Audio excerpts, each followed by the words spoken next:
Well, good evening, people, and welcome to another video. Unfortunately, things don't seem to be getting much better in this reality that we're living in, but that's to be expected because I think only from here things are going to progressively get worse. They already have seemed to be getting worse without any real relief. Not that anything major has really played out or anything major has happened that has crippled society so far. um, that is still to come, and it will come. But we are in a spot now where I feel like there's no going back. So I have a list of things here, as always, that I want to talk about, give my 2 cents on. Some of these stories may not be discussed at all. Some of these stories are pretty popular. So a lot of things tend to fly under the radar. And there's just a lot of news going on that people miss, and I miss, and that needs to be talked about. Oh, and if you see this disaster behind the whiteboard, please don't mind it. The holidays got a little bit crazy. Everything's wrapped up from the holidays, so I got a bunch of junk that I have to burn. Don't mind the mess, please. All right, I'll waste no more time. We'll go ahead and get right into this stuff. So our first story tonight is going to be digital ID, right? So we've been hearing a lot about this digital ID, or at least I have. If you're in the sphere of the truth movement and whatever else is any alternative news media, we all hear about this digital ID and CBDC. What's it really mean? Well, it's just a complete control system. It's the mark of the beast system. It may not be fully developed yet, but they're close, and that is what it is. If it's not the mark of the beast system itself, it is a precursor to the mark of the beast system, because I believe that that technology is going to be actually inside of you, that artificial intelligence is going to be inside of you. And for other people who may see these videos, it's like there's a lot of videos about how people are asking this AI technology to draw pictures for them or to show them the future or something of that effect. That is, to me, and this is just my thoughts on it. I'm not passing any judgment on people that do it. It's fine. If you want to do it, you do it. You use your own judgment, your best discernment in that situation. But to me, that seems like sorcery, because you're going through a medium. You're going through artificial intelligence, which is quite literally Satan himself. And I know I keep saying I'm going to make a video about it, and I am. I'm prepping to make that video. That's why I haven't just shoved it out yet, because it's taking a lot of planning so I can get the point across in that video. AI might as well be Satan himself. It is what Satan is going to use to try and be like God, right? Because Satan wants to be like God. Anybody who reads the Bible knows this. This is the plan. This is why all of this stuff is really happening in the first place, because the devil tried to overthrow God's throne. So he is using technology to be like God, to be omnipresent, omni-aware, whatever kind of omni you want to say. That's the purpose of AI, and we're getting to that technology now, especially with the CBDC and the digital IDs, where you are going to be linked to a artificial intelligent avatar or image of yourself that is directly linked to the cashless system. So in this story we have, it says Philippines reached 10 million digital IDs issued in first 2 months. In this article it says the Philippine Statistics Authority says it has issued the printable version of the national digital ID to 10 million people. The ePhil ID was launched in late October, and 10,100,026,352 have been collected at PhilSys registration centers as of December 19th. Availability is also expanding with downloadable versions, beginning with a small pilot which is now underway. Physical cards are also allocated to each individual registered with PhilSys and mailed to the individual's home address. The printing and delivery of the cards are carried out in partnership with Bangkok Trail, NG Philippines, BSP. Sorry, I probably just butchered that. And Philippine Postal Corporation, the post office. We launched the ePhil ID just 2 months ago, reaching the 10 million mark this fast in the implementation is indeed a major milestone. This only shows how ready we Filipinos are for PhilSys as a digital ID. We are overwhelmed and grateful for the huge demand for the ePhil IDs, says PSA Under Secretary, National Statistician and Civil Registrar General Dennis S. Mappa. Mappa also says PSA is continuing to partner with government agencies and the private sector to expand ePhil ID acceptance. The digital ID can be used immediately for a range of government services, opening a bank account and other applications. It is currently accepted by the Departments of Foreign Affairs, Social Welfare and Development, and Finance, as well as the National Insurance and Health Insurance Systems, the Central Bank, and the Privacy Authority. The printed or digital Phil ID is verified through QR code using public-private key cryptography. Okay.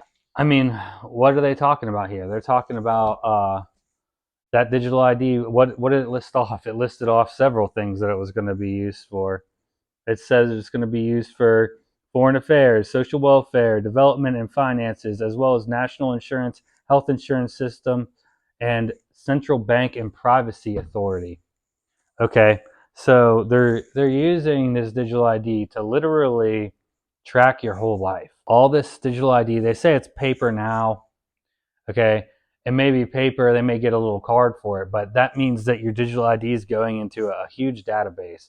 And once it comes time to actually, put it inside of you so that they can just put a barcode on this hand right here, or right here on this forehead, or they could put something underneath your skin that can be read or seen with a certain light or a certain sound frequency. That is the goal here. They're trying to now set up something that they can use to totally take away your autonomy. You're not autonomous anymore in this world. You aren't going to be able to live in society without being constantly tracked, constantly monitored, basically like a zoo animal. And you're going to be under constant surveillance. You're going to be constantly monitored. That means no privacy whatsoever. So you think, oh, it's not that bad. I can live in my apartment and we'll get a universal basic income, and I'll always have food, and I'll always have good appliances, and the government will always be there to help me. What about when you get tired of eating bugs? What happens whenever you get sick of living in your 100 square foot box apartment? What happens when you want to go outside to the park? What happens when you want to meet up with friends? What happens whenever you want to see your family you haven't seen in 10 years? What is the actual effect of this? You think lockdown was bad? Try a digital ID where you can't take this out once it's put in, okay? And not only are you being put into the mainframe of things, not only is your whole life being tracked and monitored, you are now being surveilled by Satan. Satan is in control of the system. So Satan is surveying you, and not only is he surveying you, but that's why God no longer is going to be able to help you. It's not that God damns you to hell or you're not able to obtain salvation because you get the mark of the beast because God is cruel. It's because God can no longer help you. It's because you have opted out of God's salvation by taking this. By taking this, you have essentially deemed yourself no longer a spirit of Adam, no longer a true human being. You have altered yourself, and you have altered yourself to the satanic system. And that satanic system is going to bring you straight to hell. You're not going to live forever. This might be hard for people to actually believe, but we are not going to live forever. This world, as we know it, is going to come to an end, and this will all cease to exist. And when that time comes, where's your soul going to be? Because even if they tie this into some consciousness or mainframe, when the last human finally dies out, or or whatever the case, however things go down, or God destroys it, because we know that Jesus wins in the battle of Armageddon.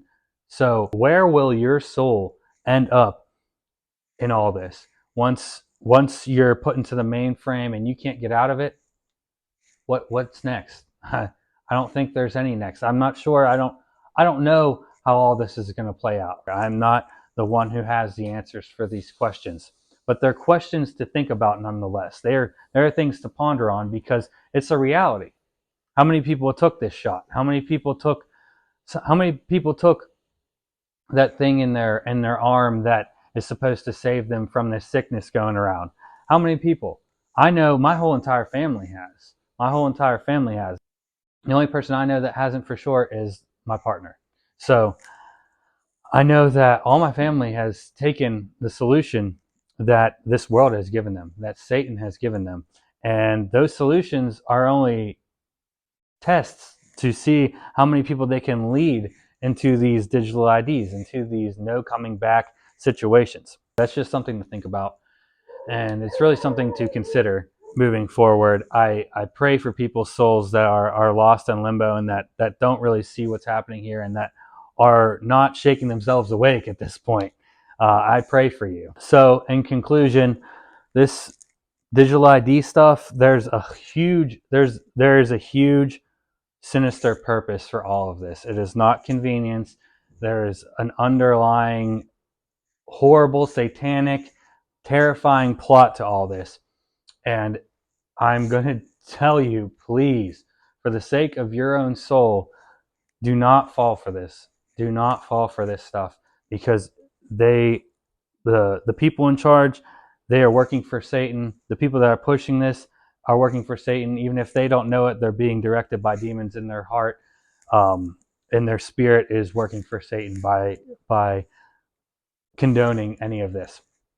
So please, I implore you, I really, really, I really hope that people have discernment and that this message is not to bash on people. It's not to hurt people or to judge people. This legitimately is the truth. It's the truth, and it's the hard truth to accept, and it's a bitter pill to swallow. But the truth often is. It's better for me to tell the truth than to tell a lie. And this is what's coming. Okay? I'm not going to fret on it any longer. We're going to go ahead. We're going to move on to the next story, because I could talk about this for literal hours. Next story, The Guardian, who had a news story about, it was the Satanic Temple, has a cute little article of a guy who says he's a friend of Satan, and the Satanic Temple are fighting for religious rights. Technically, because of the Constitution, you have those religious rights. I mean, once again, I'm not a huge let me clear something up. I'm not a huge constitutionalist, because I don't let a piece of paper dictate my freedoms that God gave me. God gave me free will. God gave you free will to follow Satan if that's what you choose. So this isn't because of the Constitution that you are fighting for your religious rights. It's religion. Religion is not a right. Spirituality is not a right. It is a God-given rule. It is a rule that God made, that all of us have the freedom and free will to do whatever we want with our spirits, our bodies, our minds. So this isn't, you're not fighting for a right here. You already have that right. So yeah, anybody who may get offended that I said that I'm not a big constitutionalist, I don't care. I don't believe in, I don't subscribe to a piece of paper, and I don't subscribe to any country, especially now what I've learned coming and awakening my mind. This is no longer about God and country. This is just about God. The country aspect, the country don't care about you or me. So it's time to wake up on that fact, that America, just don't fall too much to their patriotic BS, because they'll sell you out in a second. So I mean, we all know that, right? We all know that. So there's a difference between being patriotic for your fellow man and being patriotic for a system that is basically a corporation. So that's what the United States is. It's a corporation. We're all working for the corporation by serving their needs and serving their agendas. So I don't serve their agenda. I don't serve America or the United States. I serve my fellow men, and I will look out for them, but I will not serve a satanic system like America or a constitutional piece of paper that tells me what my rights are and what my rights aren't. I follow God's rights. Anyway, let me read some of this article for you. So it says, friend of Satan, how Lucian, is it Lucian or Lucin? I don't know. Greaves and his satanic temple are fighting their religious right. They have protested against a homophobic church and opposed prayer in classrooms. Now this minority religion is defending the right to abortion. Shocker. A statue of Baphomet, a pagan idol used in popular culture, a representation of the devil, with the head, horns, and feet of a goat, the torso of a man, and the wings of an angel, is the centerpiece of the Satanic Temple headquarters in, what a surprise, Salem, Massachusetts. More than 8 feet, 2.4 meters tall, jet black, and altogether unnerving, Baphomet serves as a reminder of what brought the Satanic Temple to fame. In 2013, the group, which is acknowledged as a religion by the United States government, responded to the installation of a Ten Commandments monument on the grounds of the Oklahoma State Capitol building, seemingly a flagrant abuse of the U.S. Constitution's separation of church and state, by demanding that its own Baphomet statue also be positioned in the grounds. According to the First Amendment, which protects freedom of religion, public spaces should be open to all religions or none, it argued. It turned out that the Republican Party did not want a big statue of goat-headed pagan deity on Capitol grounds. Amid lawsuits, the Oklahoma Supreme Court eventually ordered that the Ten Commandments monument should be removed.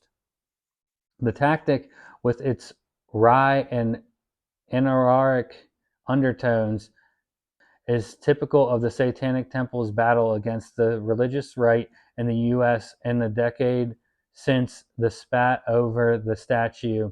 The temple has tackled prayer in classrooms, religious holiday displays, and distribution of Bibles in school. Now it is taking on another fundamental issue, the right to abortion. The overturning of Roe v. Wade last June opened the door for more than half of the United States to effectively ban abortion or restrict access to it. Horrifying supporters of reproductive rights, the Satanic Temple, and many other observers believe the decision of the Supreme Court was made on the basis of religion, specifically the extreme form of Christianity that has come to dominate Republican politics in the U.S. Why is Christianity tied to some ridiculous party or political establishment? Like Christianity has nothing to do with political establishment. Thank you very much. I'm definitely not a Republican, and I don't subscribe to any political parties or fictional sides on of spectrums. So yeah, that's false right there. I'm canceling these people for thinking that.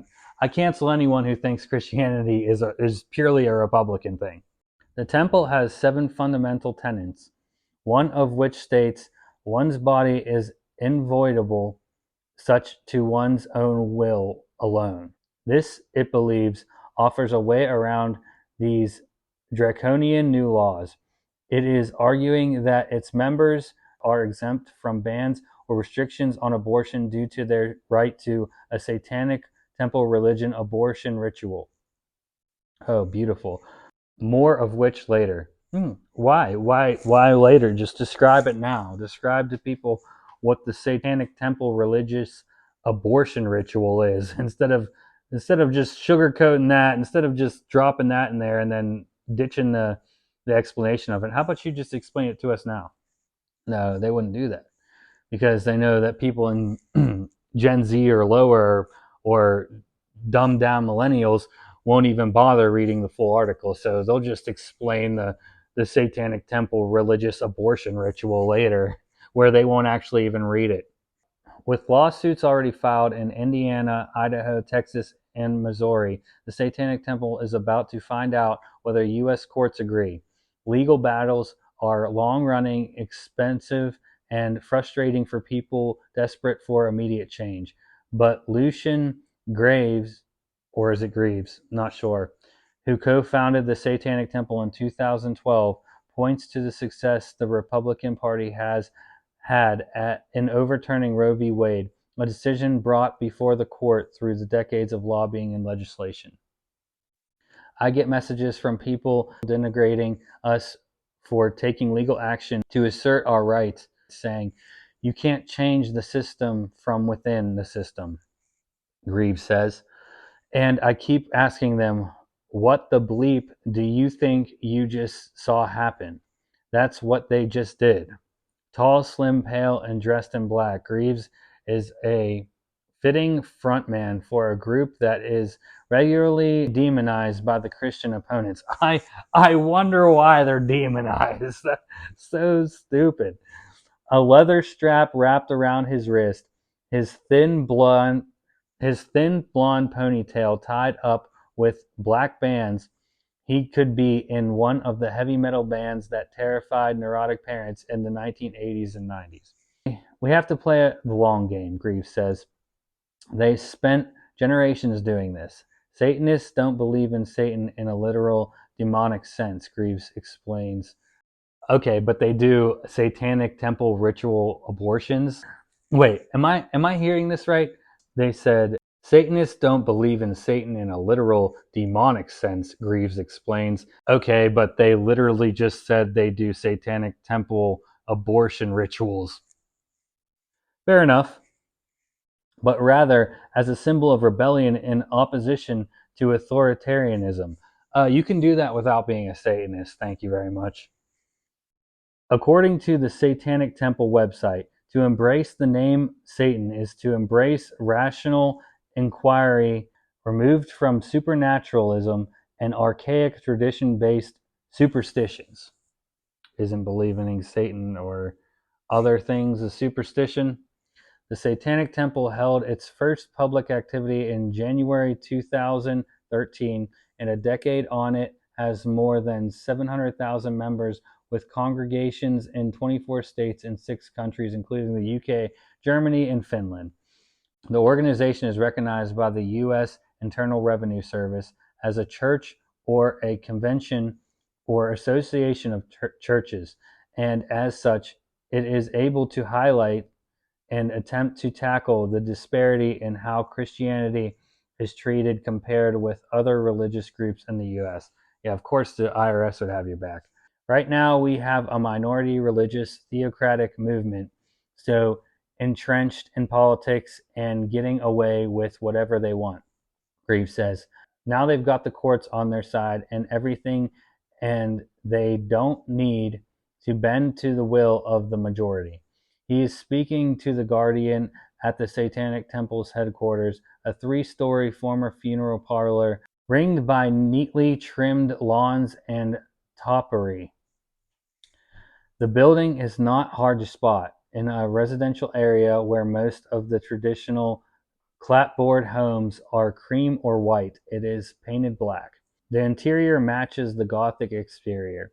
The walls are covered with dark, velvety wallpaper, and daylight is shut out by floor-length crimson curtains. Baphomet lurks in one room, ready to be summoned once more. A gift shop sells Friend of Satan mugs, Hail Satan t-shirts, and Satanic Temple official hot sauce, which comes in the 4 flavors and costs $12 a bottle. Upstairs, a chandelier-lit throne room features grand mahogany chairs flanked by Norse helmets. The space is also available as a wedding venue, and newlyweds can spend the night in a vampiric-looking bedroom suite. I'll pass. So, as you can see, they're pushing the satanic agenda. I mean, like anything that is going on right now, you can just relate to each other. Like, this is relating into that. Like, get more people to believe in Satan, get more people to believe it's okay to be a Satanist and to just follow your own will, and God never really existed, and we came from apes, and we're just a small little ball floating out in space, at however many tens of thousand miles per hour. It doesn't even matter anymore. This is I don't, let me say another thing. I don't debate about stuff, I read scripture and I base my beliefs off of scripture because I believe in consistency. So, because everything you may think is complete BS about scripture, you think that it's not true. I mean, there's metaphors in the Bible, sure, and there's ways that things are described that aren't exactly 100% translated into English perfectly, or could exactly be defined in a certain English term, of course. But for the most part, the book of Genesis is all you really need to know where we came from and how the world really is. So that's where my beliefs stem from. I don't believe in the fact that we came from apes. So they're just trying to make it seem like satanic, being a friend of Satan. Satan's your buddy, your good old pal, and he's got your back. You can do whatever you want. You can do a bunch of cool stuff. You can have sex. You can kill babies. You can smoke and drink and do whatever, carry on, kill people, rob people, do all the fun stuff that all these degenerate young generations are doing nowadays. I mean, people have been doing it for centuries, yes, but it is definitely ramping up here as we near the book of Revelations and the last days, the tribulation period. I don't know when, obviously, none of us have a number of when exactly this is all going to play out, but I can tell you right now, we are certainly heading to Revelations at a amazingly fast pace. So, yes, they're just trying to push the satanic agenda to have more easy influence over people to just go ahead and get your digital ID, man. Just go ahead and do it. It's not a big deal. God's not even here. God's not even in the picture. And if God is in the picture, you know, I'm the guy that has the same amount of power as God does. That's what Satan's trying to convince people. And he's got a lot of people, you know, convinced. There's a lot of people that have lost souls. And I hope to God, you know, these people that are losing their souls, that they find their way here, that they find their way back to the narrow path, that they find their way back to God, because it's really actually sad. It's sad to see how many people are suffering from this delusion, this veil that's been pulled over them. All we can do is pray for them, guys. All we can do is pray for them. And if you're watching this video and you're struggling, or you are one of these followers and you haven't shut off this video for any reason yet, I'm praying for you. I'm praying for you, and I'm not saying this in a condescending way. I want your soul to be free. I'm scared for your soul. I'm scared for your life, and I really, really hope that you can find the grace and love in your heart to change your ways and really think about what you are doing. And I'm certainly not a perfect person, and I'm certainly not a sinless man, and I am certainly not, don't have it all figured out, but I am working every day to devote myself. And we're not here to be perfect. God does not specifically send us here to be perfect. He sends us here to serve him, to expose the truth, to be a light in the darkness. That does not mean that it's okay to sin. I go through trials like everybody else. So that means that we sin. We're just not perfect. And that's the way it's going to be. So if anybody stumbles across, thinks it's too late for them, that they are too much of a sinner, that they're too far gone, it's not too late for you. It's not too late for any of us. As long as we haven't gone into the system yet, we can still be saved. Now we're going to move on to our next topic. Damar Hamlin. That's definitely a big topic. So, I mean, I'm not really going to put too much of my 2 cents into this, just because it's obvious. It's obvious. Like, maybe this guy doesn't have the you know what, but it's very doubtful that he doesn't. And would I believe the mainstream media if they told me he didn't anyway? No, I wouldn't. This guy was 24 years old. He's top shape of his life, prime, like 24 years old. Like, that's your mid-20s is pretty much your masculine prime. Like, people will say your 30s. Sure, your 30s, you're still, you know, got that real masculine testosterone running through you most of the time, if you haven't degraded your body, or if you haven't destroyed your masculinity by then. Your mid-20s is when you are a prime man. You are prime, ready to go. This guy was the top shape he'll probably ever be in. And unfortunately, his career may be cut short. They're saying that he has lung problems now. They're saying that he has trouble breathing. They said that he has significant lung damage, that he's on a ventilator. And now they said, in this news story, I'm going to play a clip real quick from CBS Morning talking about this young man right here. Charlie, good morning. What do we know about Hamlin's current condition? Nate, good morning. Hamlin is still here at the University of Cincinnati Medical Center, still on a ventilator. Last night, his family told me that he remains on a ventilator in ICU, but there has been improvement since that critical moment Monday night. Uncle Dorian Glenn was watching the Bills-Bengals game with family members in Pittsburgh when he saw his nephew collapse. We went from trying to console his little brother to the whole living room was crying. We were all in tears. On the field, medical personnel quickly began CPR before taking Hamlin to the hospital. If not for what they did, my nephew would be dead right now. Glenn said Hamlin has lung damage and can't breathe on his own. He was receiving 100% oxygen from a ventilator, but now that's down to only 50%. His heart went out twice. Went out on the field when they resuscitated him. And then when he got back to the hospital, went out a second time, and they had to hit him with the defibrillator. Around Cincinnati, fans gathered for the 24-year-old. A vigil outside the hospital took a moment of silence at 8:55, the time Hamlin collapsed Monday night. Amen. People don't even know us as showing love and support, man, and we're so thankful for that. I know those prayers is helping because he's definitely recovering. God got a mission for him, and that's why he's still here. His heart stopped when he got to the hospital, so his heart stopped twice. That causes a lot of neurological problems because the oxygen that's not getting to your brain. And not only that, he was out, what they said, for 9 minutes on the football field. That is a substantial amount of time to not be having oxygen go to your brain. This man's heart stopped twice. He died on the field and he died at the hospital again. And, you know, God, I feel so sad for him, and I feel so sad for his family. The prayers that need to go out to this young man and his family, just pray that he pulls through, that this system didn't take another victim, because I mean, this happens, you know, as sad as this is, as tragic as this is, this story, it's happening to normal people all the time. Like, now, of course, this one is more highlighted because it's a young star professional athlete, but there's people like this dying every day from suspected you-know-what, from cardiac issues, from strokes, from you name it, from falling in the water too fast, from eating their cheeseburger too quickly. Anybody's dying from anything really suddenly nowadays. It just so happens that this happened on the world stage.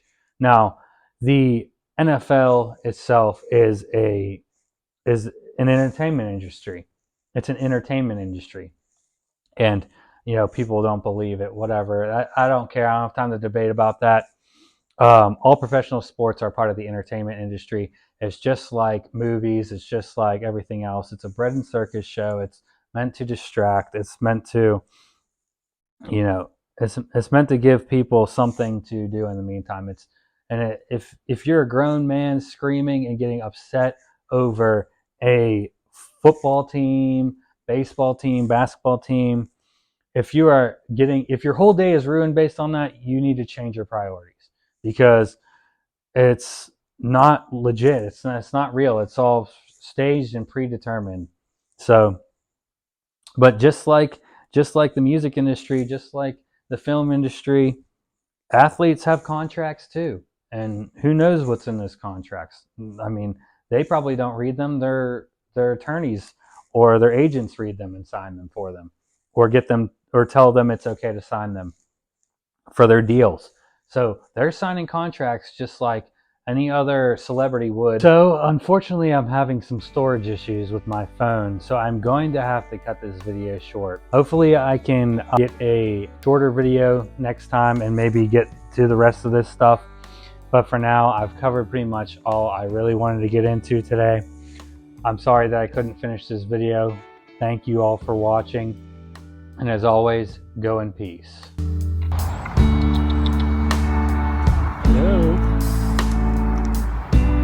want you to kick me though.